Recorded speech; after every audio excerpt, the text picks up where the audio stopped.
Imagine this. You're sitting on a plane, thousands of feet above the ground, cruising at 500 miles per hour. Around you, there are hundreds of other planes, all flying through the same airspace. Yet somehow, they don't crash. They stay on course, and they land safely. Ever wonder how this is possible? The answer lies with the unsung heroes of aviation, air traffic controllers. Air traffic control, or ATC, is the backbone of modern aviation. It's a complex system of people, technology, and procedures that ensures millions of flights each year operate safely and efficiently. But how does it all work? And what happens behind the scenes to keep planes in the air and on track? Let's dive in. ATC's primary goal is simple but critical: prevent collisions between aircraft, both in the air and on the ground.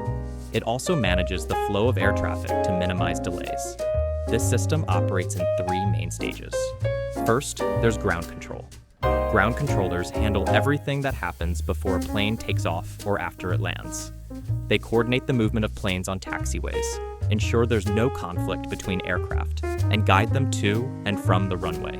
It's like directing traffic on a very busy road, except the vehicles are massive planes. Next is tower control. Once a plane is ready for takeoff, it's handed off to the tower controller.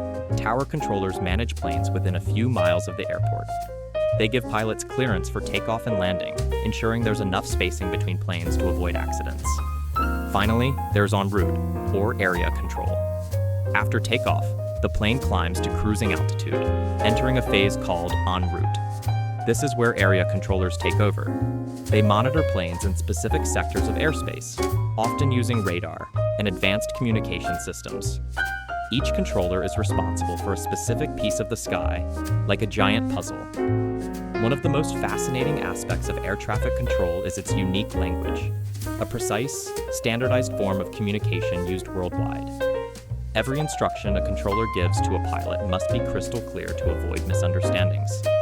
This is why ATC relies on a special vocabulary called aviation phraseology. Here are some key phrases and what they mean. Cleared for takeoff. This is the green light for pilots to start their journey, but it's only given when the runway and airspace are clear. Maintain heading 270. This tells the pilot to keep flying in a specific direction, measured in degrees.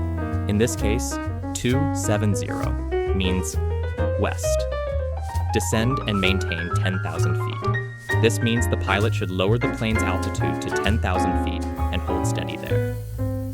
Squawk 7500, a very specific code entered into the plane's transponder to silently signal a hijacking.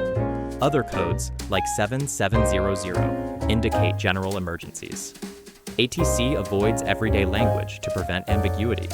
Instead of saying yes or no, pilots and controllers use affirmative or negative to be absolutely clear. Numbers are pronounced carefully, too. For instance, the number 9 is pronounced niner, to avoid confusion with 5. And 3,500 feet is spoken as 3,500. A common exchange might sound like this. Delta 123, climb and maintain flight level 350. Climbing to flight level 350, Delta 123. This readback system is crucial.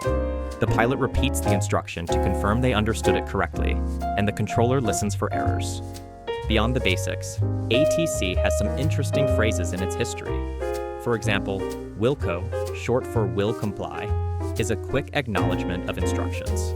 Then there's the famous phrase Roger, which dates back to World War II, when Roger represented the letter R in the phonetic alphabet, meaning received. And let's not forget Mayday, used in life-threatening emergencies. It's repeated 3 times. Mayday, Mayday, Mayday, to signal a serious issue. For less urgent problems, pilots use the word pan-pan, pronounced pan-pan, to indicate something needs attention but isn't life-threatening. Communication is the heart of ATC, but it's only part of the picture. Controllers rely on a variety of tools to do their job. Radar tracks the position, altitude, and speed of planes in real time. Flight strips, whether on paper or digital, help controllers keep track of each plane in their sector. And newer technologies like ADS-B, which uses satellite tracking, improve accuracy, especially in remote areas where radar isn't available. Of course, even with all this technology, emergencies can and do happen. Whether it's bad weather, a mechanical issue, or a medical emergency on board, ATC plays a critical role in coordinating solutions. Controllers may reroute planes around storms, prioritize emergency landings, or clear airspace to create a safe path for distressed aircraft. One famous example is the Miracle on the Hudson, where Captain Sully successfully landed a plane on the Hudson River after a bird strike.